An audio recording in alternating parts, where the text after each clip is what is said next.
दवाओं के नाम पर बड़ा खेल।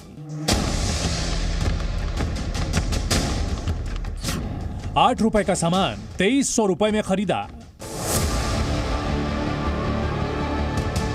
भूपेश के कार्यकाल का घोटालेबाज कौन? छत्तीसगढ़ में भूपेश बघेल के सत्ता से हटने के बाद अब उनके राज में हुए भ्रष्टाचारों की पोल खुल रही है। जी न्यूज के पास ऐसे दस्तावेज मौजूद हैं जो भूपेश बघेल के कार्यकाल में हुए दवा घोटाले की परत दर परत हटा रहे हैं। यह छत्तीसगढ़ सरकार का एक आधिकारिक दस्तावेज है। इसी पन्ने से उजागर होगा दवाइयों में घोटाले का काला खेल। 1 जनवरी 2022 से 1 अक्टूबर 2023 तक की इस लिस्ट में दवाई और मेडिकल उपकरण की खरीद में हुए घोटालों के सबूत हैं। EDTA ट्यूब, पैथोलॉजी लैब में टेस्ट के लिए जिस ट्यूब में खून स्टोर किया जाता है, उसके खरीद में छत्तीसगढ़ में घोटाला हो गया। एक EDTA ट्यूब की कीमत आमतौर पर 5 रुपए से 8 रुपए के बीच होती है, लेकिन भूपेश बघेल के कार्यकाल में उसे 1000 गुना ज्यादा कीमत पर खरीदा गया। 10 पन्नों के इस दस्तावेज के पहले पन्ने में बताया गया है कि Chhattisgarh medical services corporation limited ने 1 जनवरी 2022 से 1 अक्टूबर 2023 के दौरान कुल 6000 अडल्ट EDTA ट्यूब खरीदे थे और एक अडल्ट EDTA ट्यूब की कीमत थी 2352 रुपए। लेकिन इसी दस्तावेज में बताया गया है कि उसी दौरान बिलासपुर के सरकारी अस्पताल ने यही अडल्ट EDTA ट्यूब मात्र 7 रुपए 95 पैसे और 8 रुपए 40 पैसे की दर से खरीदी थी। रायगढ़ के सरकारी अस्पताल में EDTA ट्यूब की खरीद 2 रुपए 60 पैसे की दर से हुई। जगदलपुर में 4 रुपए और 4 रुपए 20 पैसे की दर पर हुई और सरगुजा के सरकारी अस्पताल ने EDTA ट्यूब खरीदे 2 रुपए 15 पैसे की दर पर।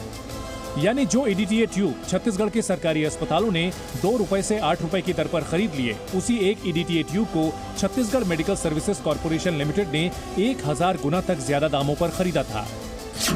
अगर EDTA ट्यूब की औसत कीमत 8 रुपए माने तो CMSCL को 6000 EDTA ट्यूब अधिकतम 48,000 रुपए में मिल जाने चाहिए थे, लेकिन CMSCL ने इसके लिए 2352 रुपए प्रति EDTA ट्यूब के हिसाब से पूरे 1,40,61,600 रुपए चुकाए।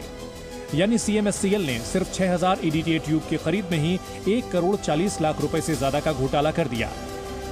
इस खुलासे के बाद छत्तीसगढ़ की मौजूदा सरकार एक्शन में है। राज्य के स्वास्थ्य मंत्री ने खरीद में हुए घोटाले की जांच के आदेश दे दिए हैं और घोटाले में शामिल कंपनियों के खिलाफ कड़ी कार्रवाई का दावा किया है। शिकायत आई है कि कई गुना ज़्यादा रेटों पर खरीदी हुई है और कई प्रकार की बातें हैं।